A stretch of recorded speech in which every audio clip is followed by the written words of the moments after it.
On va s'arrêter un instant parce que j'ai une très grande nouvelle à vous annoncer. Elle est très importante. La RDC a gagné une compétition internationale. Ah. Il s'agit du street football. On voit ça avec François Martinet. Tout juste un an après le succès des Coupes d'Afrique des quartiers, le Stade Elisabeth du 14e arrondissement de Paris a retrouvé l'effervescence de la compétition. La CAN est devenue la Barrio Nation Cup, à la différence cette année que la France et la Turquie se sont greffées aux nations africaines. Le but, rassembler les communautés le temps d'un tournoi intergénérationnel. Quand on a vu l'ampleur, quand on a vu l'engouement qu'il y avait, on s'est dit on va le réorganiser, on va le structurer et on va en faire quelque chose de beau et grand. Et notre volonté à terme, c'est d'organiser un tournoi dans l'arrondissement qui touche un peu toutes les communautés. 12 équipes, 3 semaines de compétition pour couronner les rois du quartier. Cameroun, Sénégal, Côte d'Ivoire, RDC ou encore Algérie. Tous les poids lourds du continent sont représentés avec fierté et honneur. Le plateau devient le cœur du barrio. C'est une grande fierté. On a une double richesse quand on a une double culture. Tous les garçons qui jouent sur ce tournoi-là, ils ont des origines diverses et variées.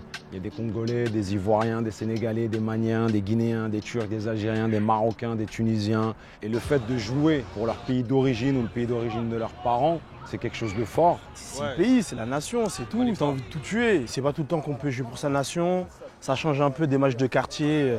Pour la nation, c'est différent. C'est plus intense, t'es plus impliqué. Même si l'enjeu il reste minime, là c'est vraiment la fierté de porter le maillot de son pays, la fierté de représenter tous les Camerounais du 14e arrondissement. Et franchement, c'est quelque chose de spécial et de grand. C'est réellement une vraie fierté parce qu'on se sent soutenu. C'est tout un pays, c'est peut-être une petite compétition, mais tout le pays est derrière nous et c'est cool en fait.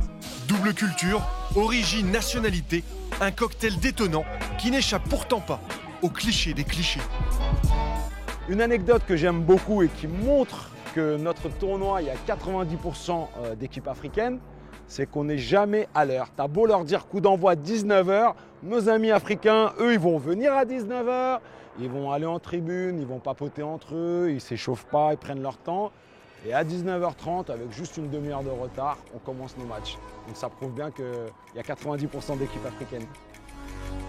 Impossible de remonter le temps, l'heure africaine a sonné dans la capitale française pour la grande finale. Un France-RDC avec plus de 1500 personnes entassées autour du terrain. La pression est montée d'un cran. Les léopards parisiens ont d'abord dominé crescendo les Français, avant une ouverture du score logique.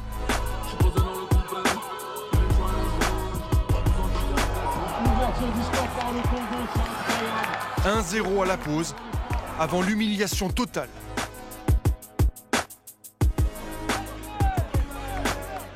En quelques minutes, les Congolais ont passé 6 buts à la France, totalement dépassés.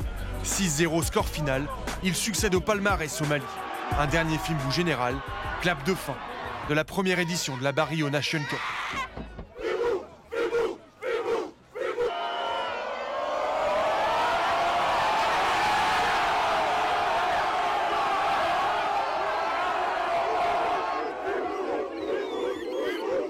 Ok, c'est beau, hein. Le fumbo, la chicote en plein Paris.